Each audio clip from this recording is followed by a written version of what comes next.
우리 몇 달 전부터 계속해서 이야기했죠. 하나님이 앞으로 우리나라의 경제가 굉장히 어려울 텐데 그때 우리는 많은 사람들에게 희망이 되기 위하여 우리 준비하자라고 계속해서 이야기해 왔습니다. 여러분, 오늘 우리 그 요한복음에서 너무 중요한 핵심들을 이야기하고 있어요. 특별히 15절에 보니까 너희가 나를 사랑하면 나의 계명을 지키리라. 여러분, 수많은 곳에서 하나님의 말씀을 듣습니다. 그러나 듣지 않고 행하지 않는 것은 무엇이에요? 다른 것이 아니에요. 24절에 보니까 다 같이 한번 읽어볼까요? 시작. 나를 사랑하지 아니하는 자는 내 말을 지키지 아니하리니 너희가 듣는 말은 내 말이 아니요 나를 보내신 아버지의 말씀입니다. 여러분, 하나님을 사랑하는 자가요, 하나님의 말씀을 지키려고 몸부림칩니다. 여러분, 제가 계속해서 요즘 강조하는 게 무엇이죠? 듣는 것. 특별히 어떤 거를 들어요? 하나님의 말씀. 하나님의 말씀을, 하나님의 음성, 레마의 말씀으로 내가 받지 않으면 내 생각과 내 마음이 변하지 않습니다. 그러면 결국에 순종하는 단계까지 나아가지 못해요. 여러분, 하나님의 말씀은 진리입니다. 하나님이 스스로 당신을 계시한 게 뭐예요? 성경 말씀입니다. 하나님의 말씀을 우리가 들을 때 우리는 마음을 새롭게 할 수 있는 거예요. 아멘. 그리고 믿음이 자라나는 것이죠. 아멘. 여러분, 그래서 지금 우리가 하나님의 고린도전서에도 그렇죠. 이 세상을 본받지 말라. 그런데 지금의 세상이 어떤 세상이에요? 진실이 거짓으로 둔갑되고요. 거짓이 뻐젓이 진실로 둔갑되어 진실인 것처럼 많은 사람들 미혹해하는 시대에 우리가 살고 있습니다. 특별히 많은 시대에 많은 사람들을 미혹해하고 있습니다. 여러분, 교회도 예외가 될 수가 없습니다. 하나님의 말씀이 시금석이 되지 아니하고 하나님의 말씀이 가장 우선시 되지 아니하고 인본주의적인 생각들, 합리적인 의사, 합리적인 생각들이 교회 안에 팽배하게 넘칠 때 하나님의 말씀이 아닌 인본주의적인 생각들이 가득 차게 되죠. 여러분, 인본주의적인 생각을 가지고 교회에 나오면요, 절대로 마음이 변화받을 수 없습니다. 왜냐하면 하나님의 말씀은 살았고 운동력이 있는 검이라고 이야기해요. 하나님의 말씀은 살았고 운동력이 있어 좌우의 날선 어떤 검보다 예리하여 혼과 및 관절과 골수를 찔러 쪼개기까지 하며 우리의 마음과 생각을 감찰하시나니라고 이야기합니다. 결국에는요, 모든 성경은 하나님의 감동으로 된 것으로 교훈과 책망과 바르게 함과 의로 교육하기에 유익하니 하나님의 말씀의 기능 중에 하나가요, 사람의 마음을 찌르는 기능을 하고 있습니다. 그래서 하나님의 말씀을 듣고 마음의 찔림을 받고 찔림을 받지 않는다면 이 마음의 상태가 어떤지를 점검해 보아야 하는 거예요. 다시 말해서 주인이 바뀌지 않았나? 주인이 바뀌었나? 이거를 정말 살펴보아야 하는 거예요. 주인이 바뀐 사람에게는요, 성령이 우리 안에 거하시죠. 성령님이 우리 안에 거하신다는 게 뭐예요? 예수님이 말씀들을 생각나게 하신다는, 성령님이 우리 안에서 행하는 일이 뭐예요? 새로운 일들이요. 예수님의 말씀이 생각나게 하는 기능을 하고 있어요. 그래서 우리가 수시로 하나님의 말씀을 가까이 계속해서 읽어야 될 줄로 믿으시기 바랍니다. 아멘. 여러분, TV 보고 영화 보고 많은 시간들을 보내죠. 그러나 여러분이 얼마나 시간을 내어서 하나님의 말씀을 읽고 하나님의 말씀 앞에서 내 삶을 조정하려고 여러분 훈련하고 계신가요? 하나님 말씀을 지키지 못하는 이유는요, 간단합니다. 하나님을 사랑하지 않아서 그래요. 하나님의 말씀 앞에 두려워 떨 줄 아는 저와 여러분이 되시기를 예수님의 이름으로 축원합니다. 아멘. 하나님의 말씀 앞에 두려워 떨 줄 안다는 게 뭐예요? 하나님의 말씀을 지키려고 하나님의 말씀 경고를 내 마음에 둔다는 거예요. 하나님의 말씀이 내 마음에 있을 때 내가 무슨 행동을 할 때 하나님의 말씀 때문에 그 행동의 제약을 받는다는 것은 그 사람이 잘 성령님 안에 순종하며 잘 가고 있다는 증거죠. 그런데 이것을 가능케 하는 게 뭐예요? 하나님을 사랑하는 거예요. 하나님을 사랑하면 하나님의 말씀을 지키는 것이 무거운 멍해가 되지 않아요. 아멘. 하나님의 말씀, 하나님을 사랑하면 어떤 우리가 그러잖아요. 누군가를 사랑하면 어떠해요? 그 사람과 시간을 보내고 싶어질 거예요. 누군가를 진짜 사랑하면 그분과 시간을 보내고 싶어질 거고요. 그분과 대화를 나누고 싶어질 거예요. 그리고 그분의 관심사가 나의 관심사가 되고 싶을 거예요. 마찬가지입니다. 여러분이 하나님을 사랑하면요, 더 이상 하나님의 계명들을 지키는 것이 무거운 규례가 아니에요. 아멘. 하나님을 사랑하면 무겁게 느껴지지 않습니다. 아멘. 하나님을 사랑하면 이 말씀들을 지키는 것이 그렇게 어렵게 되지 않아요. 아멘. 문제는 우리가 하나님에 대해서 하나님을 사랑하지 아니하고 불신앙으로 무관심하기 때문에 하나님의 말씀대로 살고자 하는 의지도 없고 하나님의 말씀 자체를 읽지 않는다는 거예요. 그래요. 저는 모르겠어요. 저는 요즘 따라 더 명확하게 지는 것 같아요. 요즘 정말 더 명확하게 지는 게 뭐예요? 하나님의 말씀의 갈급함. 내가 세속에 물들지 않기 위하여 하나님의 말씀을 읽고 묵상하고 하나님의 말씀을 계속해서 되새김질하는 이런 경건의 훈련하는 이게 정말로 내 안에 갈급한 숙제가 되더라고요. 여러분, 하나님의 말씀을 지킬 때 27절 한번 읽어볼까요? 시작. 평안은 너에게 끼치노니 곧 나의 평안을 너에게 주노라. 내가 너에게 주는 것은 세상이 주는 것과 같지 아니하니라. 너희는 마음에 근심하지도 말고 두려워하지도 말라. 아멘. 여러분, 예수님이 주시는 평안은요, 아멘. 세상이 주는 평안이 아니에요. 여러분, 세상이 주는 평안과 기쁨은 뭐예요? 내가 무엇을 계획하고 무엇을 이루었을 때 얻는 기쁨이겠죠. 내가 사람들로부터, 직장에서 상사로부터 인정받고 진급하고 내가 좋은 대학을 가고 이러한 것들이 기쁨이겠죠. 내가 목표한 계획을 이루는 것도 기쁨이잖아요. 그런데 그런 기쁨이 아닙니다. 예수님이 주는 참 평안은 근본적인 평안을 이야기해요. 아멘. 그래서 예수님을 믿는 저와 여러분이요, 구원받았던 증거 중에 하나가 평안인 거예요. 아멘. 우리 안에는요, 의와 희락과 평강이 있어요. 아멘. 하나님의 나라는 여기 있다 저기 있다가 아니라 우리 안에 있다라는 거예요. 그리고 어떻게 작용해요? 의와 희락과 평강. 하나님의 법이 이곳에 있고요. 하나님의 법을 지키려고 하는 의지도 있고요. 아멘. 그리고 기쁨이 있는 거예요. 하나님과 하나님의 말씀을 지켜내므로 얻는 기쁨이 있는 거예요. 그리고 세상이 아무리 근심하는 일들이 요동친다 할지라도 내 안에는 평안이 있는 거예요.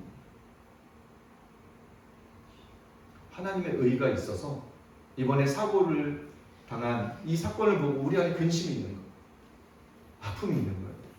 그러면서 동시에 하나님을 믿는 우리 하나님의 자녀로서의 기쁨이 이 안에 있는 거예요. 그리고 평안이 있는 거예요. 여러분 안에 세상이 줄 수 없는 평안이 있는지, 여러분 안에 참 평안이 있는지를 여러분 스스로 점검해 보시기를 예수님의 이름으로 축원합니다. 아멘. 6절에 보니까 예수께서 이르시되 내가 곧 길이요 진리요 생명이니 나로 말미암지 않고는 아버지께로 올 자가 없느니라. 때로는 기독교가 사람들에게 욕먹는 이유 중에 하나가 왜 이렇게 이기적이냐고 해요. 왜 구원이 꼭 기독교 안에 예수님을 믿어야만 구원이 있느냐라고 세상은 이야기합니다.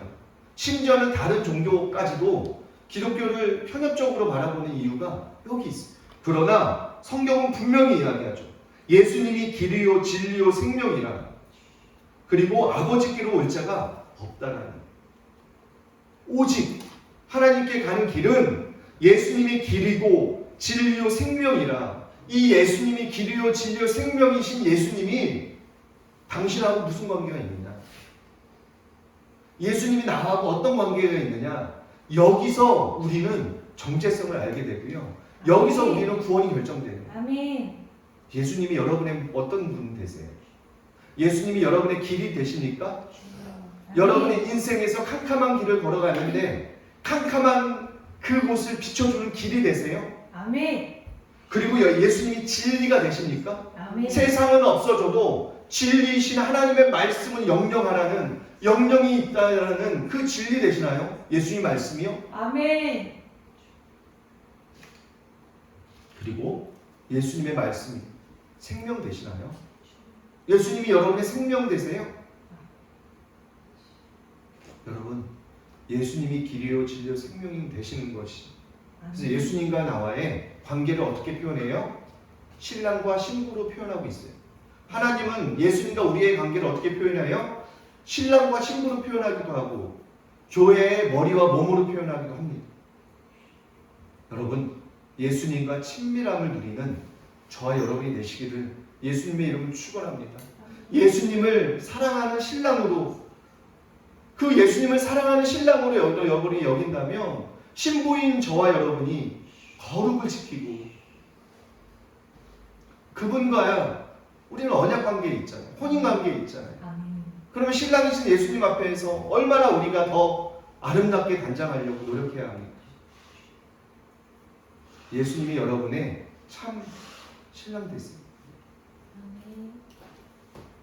저는 예전에 우리 집사람을 위해서 기도할 때 그렇게 항상 기도했어요. 지금도 물론 기도해요. 하나님, 옥합을 깨었던 여인처럼, 옥합을 깨었던 그 여인에게는 옥합이 전부였어. 자기 전부였어. 근데 그 옥합을 깨었다는 건 뭐예요? 자기 전부인 그 보물보다 예수님이 더 전부라는 거예요. 예수님 앞에 드릴 수 있는, 자기의 가장 좋은 것을 기꺼이 예수님 앞에 드릴 수 있어. 전 항상 우리 집사람 놓고 하나님 앞에 기도할 때 그렇게 기도해요. 하나님, 우리 아내가 옥합을 깨었던 여인처럼 예수님을 제일 사랑하는 하나님의 예수님의 신부가 되게 해달라고 그렇게 기도했어요. 지금도 생각나면 그렇게 기도합니다. 여러분, 저와 여러분이요, 예수님을 전부로 알고 예수님을 진짜 사랑하는 거룩한 신부가 되었을 때 하나님이 말씀하잖아요. 15절, 너희가 나를 사랑하면 내 계명을 지키고, 하나님이 약속을 하잖아요. 사랑할 때 나타난다라고 이야기하죠.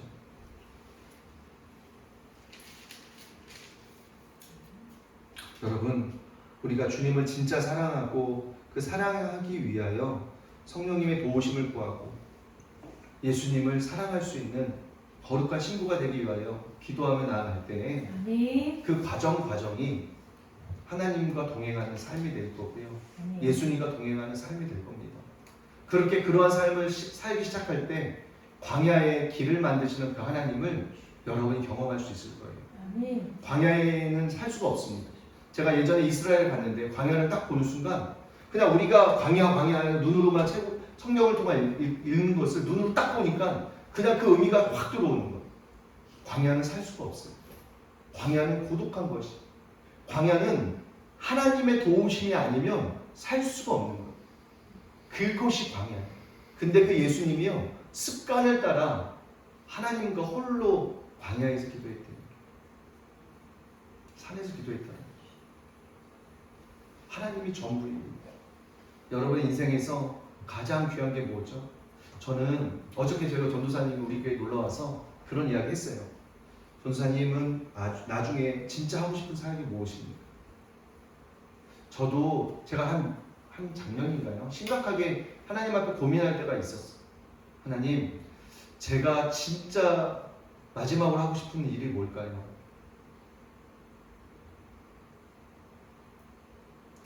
그렇게 정말 내가 하나님 앞에 묻고 내 자신에게도 물었어요. 그래서 정말 내가 통일이 되면 그 우상이 있었던 그 자리에 1907년 대붕이 있었던 장대현 교회가 섰던 그 터에 교회를 세우고 싶어요. 하나님, 제가 통일이 된다면 그 땅에 하나님의 교회를 세우고 싶습니다. 그리고 하나님의 집을 지어서 수많은 꽃제비들, 하나님을 모르는 아이들, 자기가 얼마나 귀한지 소중한지 모르는 그 아이들과 함께 그곳에서 살면서 내가 진짜 그 아이들의 아빠가 되고 하나님의 사랑을 보여주는 아빠가 되어서 다리가 되어서 그 아이들이 하나님을 만나는 그 집을 짓고 싶습니다. 그리고 하나님, 학교를 짓고 싶어요.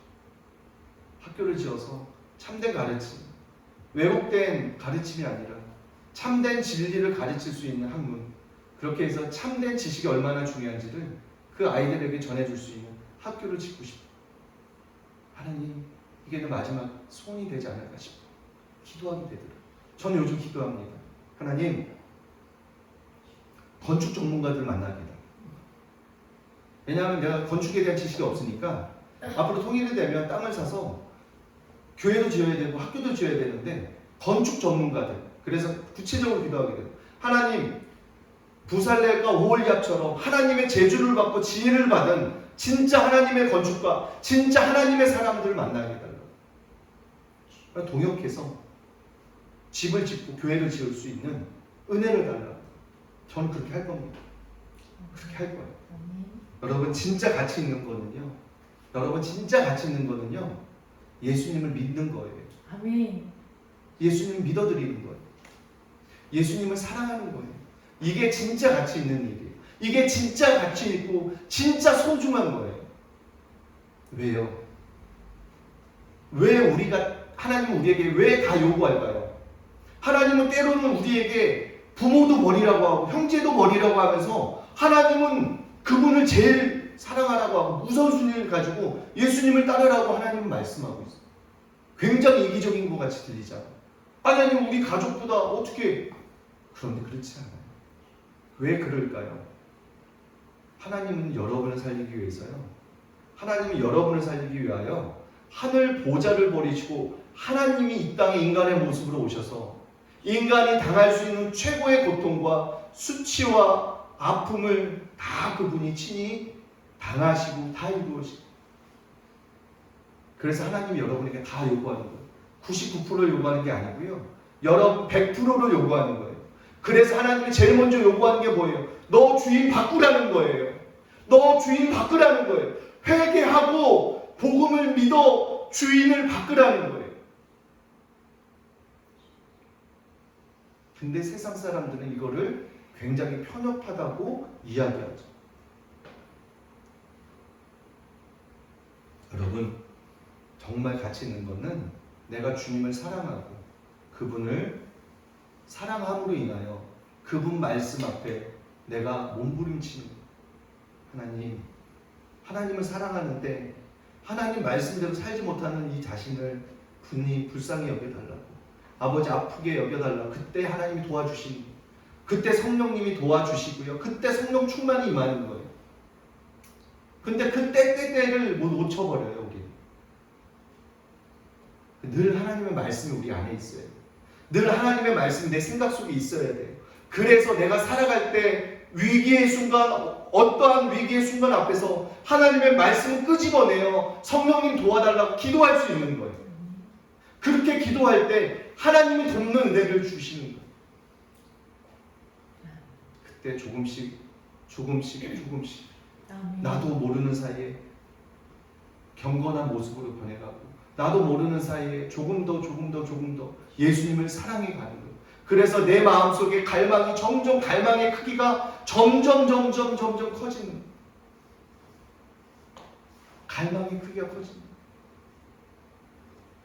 그래서 예전에 받았던 은혜가 만족이 안 되는 거예요. 새로운 은혜를 더 갈망하게 되고, 새로운 주님의 만남을 더 기대하게 되고 사모하게 되는 이유인 거예요. 왜요? 하나님은 날마다 우리를 새롭게 사랑해요. 하나님은 날마다 새롭게 우리에게 기름 부으세요. 아멘. 하나님은 날마다 새로운 은혜를 우리에게 부어주세요. 아멘. 그렇기 때문에 아버지는 날마다 우리의 마음을 요구하시는 거예요. 여러분 마음을 요구하시는 거예요. 여러분 마음을 요구하시는 거예요. 여러분 마음을 요구하시는 거예요. 그래서 우리의 마음을 드려들 때 하나님은 기쁘시게 받는 거예요. 그것이 예배예요. 그것이 경배예요. 시편의 내용이 뭡니까? 전능하신 하나님을 인정하는 내용이에요. 전능하신 하나님의 하실 일을 찬양하는 내용이에요. 말씀 맺겠습니다. 이 세상에서 가장 가치 있는 일은요, 주님 사랑하는, 그리고 그 분의 말씀 앞에 머무르는. 여러분 마르다와 마리아의 이야기 아시죠? 마르다는 마땅히 해야 될 일을 했어요. 왕이신 예수님을, 존귀한 예수님을 위하여 맛있는 음식을 준비하고 분주히 일을 했어요. 마땅히 해야 될 일을 했어요. 그런데 마리아는요, 그거보다 예수님의 발 앞에서 예수님의 입을 바라보고 예수님이 뭐라고 말씀하든지 그 말씀을 더 경청해서 듣길 원했던 거예요. 예수님이 뭐라고 해요? 마르다야 마르다야, 저는 더 좋은 것을 선택했다고 해요. 하나님의 음성 들으려고, 주님 알려고 여러분 귀를 기울이시고 할 수 있는 모든 훈련을 통하여 그분과 오늘도 살아계신 하나님과 인격적인 내 마음과 마음을 나눌 수 있는 인격적인 하나님과의 관계를 사모하시기 바랍니다. 기도할 때 내 기도만 하고 가지 마시고요. 들으세요. 하나님 나에게 지금 뭐라 말씀하시는가? 성령님 내가 지금 무엇을 나에게 말씀하시는가? 들으세요. 그리고 주님의 음성 잠잠히 기다리세요. 그리고 하나님과 교제하세요. 듣는 기도, 부르짖는 기도, 그럼 너무너무 중요합니다. 너무너무 중요하죠. 이 시간에 찬양 한 곡 하고 기도하겠습니다.